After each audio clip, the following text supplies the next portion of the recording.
Di sini saya akan melaksanakan tugas praktikum simbiosis mutualisme, komensalisme, dan parasitisme.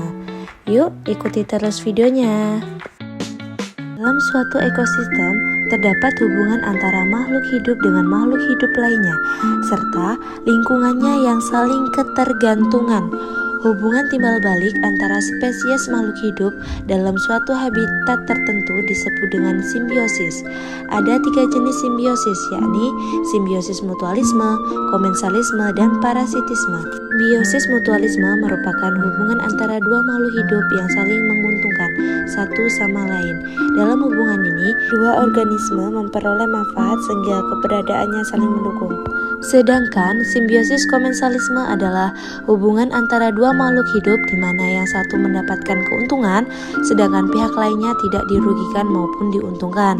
Hubungan ini biasanya terjadi karena satu makhluk hidup menumpang atau memanfaatkan keberadaan makhluk lain untuk bertahan hidup. Selanjutnya, simbiosis parasitisme adalah adanya hubungan parasitisme antara dua makhluk hidup. Hubungan timbal balik antara dua makhluk hidup di mana yang satu pihak dirugikan dan pihak yang lain diuntungkan.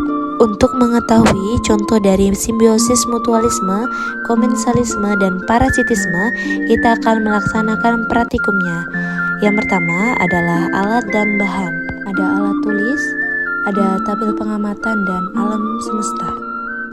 Hasil pengamatan pertama yaitu simbiosis mutualisme. Dari hasil pengamatan yang saya temukan, yang pertama adalah hubungan antara bunga dan lebah. Keuntungan bagi lebah adalah ia mendapatkan makanan atau nektar dan serbuk sari dari bunga. Sementara keuntungan bagi bunga adalah ia terbantu dalam proses penyerbukan silang untuk berkembang biak. Selanjutnya, simbiosis komensalisme.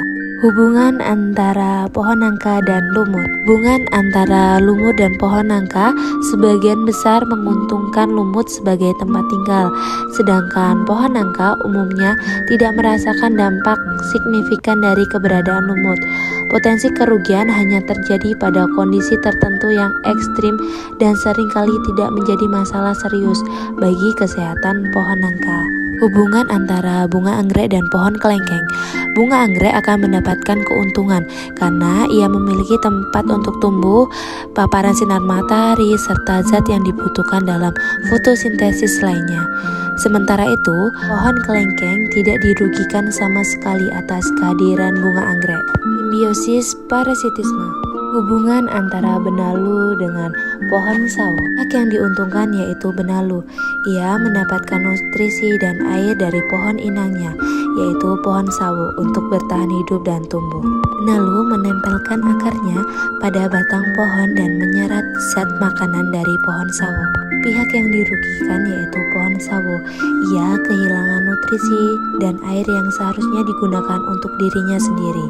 Akibatnya, pertumbuhan pohon sawo akan terhambat, menjadi tidak subur, dan dalam kasus parah, pohon bisa mati karena kekurangan nutrisi. Selanjutnya yaitu hubungan antara nyamuk dengan manusia. Nyamuk mendapatkan keuntungan dengan cara menghisap darah manusia, sedangkan manusia dirugikan karena bagian yang dihisap nyamuk akan menjadi gatal, bentol-bentol, dan potensi terjangkitnya suatu penyakit yang ditularkan oleh nyamuk. Selanjutnya, hubungan antara ulat dan daun. Ulat diuntungkan karena memperoleh makanan yaitu daun, sehingga kelangsungan hidupnya terjaga. Sedangkan tanaman sendiri dirugikan karena daunnya menjadi rusak, bolong, dan mengganggu proses fotosintesis tanaman. Berikut adalah tabel hasil pengamatan simbiosis mutualisme, komensalisme, dan parasitisme yang saya temukan di lingkungan sekitar saya. Berikut kesimpulannya. Simbiosis mutualisme adalah hubungan dua spesies makhluk hidup yang hidup bersama dan saling menguntungkan satu sama lain. Dan simbiosis parasitisme adalah hubungan antara dua spesies makhluk hidup yang berbeda di mana pihak yang satu mendapatkan keuntungan dan pihak yang lain mendapatkan kerugian.